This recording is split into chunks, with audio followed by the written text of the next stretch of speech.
on this panel who's made the round trip from private to public to private, and now you've spent your role vice chair of the Port Authority, but where do you see opportunities given that in the past, or the recent past, you've bought a lot of major office buildings in the city? Where do you see 2013?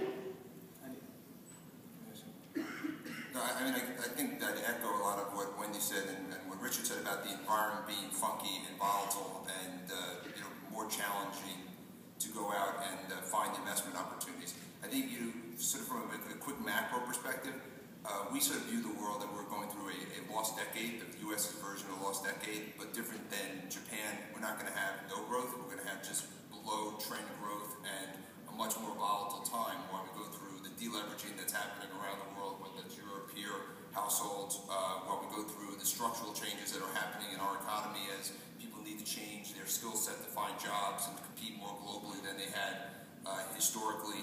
And these things don't happen overnight, so it's not like we have this cyclical downturn that we're just trying to work our way out.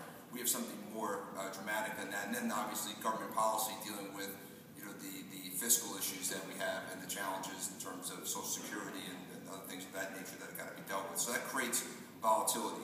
And I think our view is that in that arena with that slow growth, people can still grow their businesses. There's still going to be opportunity to be successful, not like where you're in a recession where nothing gets done. So you have to just look harder, work harder, and find those more unique things. The other thing I think you need to do is be prepared to ride out the storm. So one of the things that we're doing is we're focusing on higher quality assets that have impairment relative to their capital structure or operating issues related to them that we think we could fix.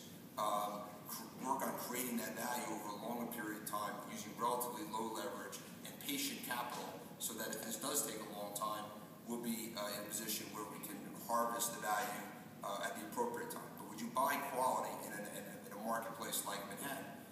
At some point, there will be liquidity and there'll be valuation that recognizes the quality you're buying. And we've been very active in New York, and I think one of the big drivers for us is to buy irreplaceable assets at significant discounts to replacement costs that in a normal environment would trade at core type pricing, but because of the circumstance around that asset are not trading at that, and try to clean it up and then be in a position where we can then put it back to the market as a more traditional core asset over the long term. But as I said, I think we view that we still have another 5 years or so of this sort of uncertainty in this marketplace and below growth rate. So an investment horizon really I think needs to be longer today than shorter. You're not going to just be able to get in and get out, at least in our mind. And then the second thing I would say is that I think you really need to focus on being able to have sort of hands-on value creation and reaction operating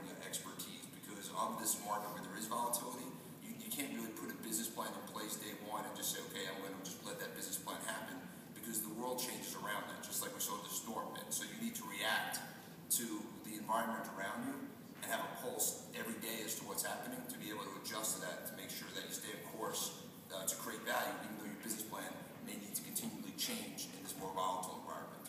Scott, just to drill down,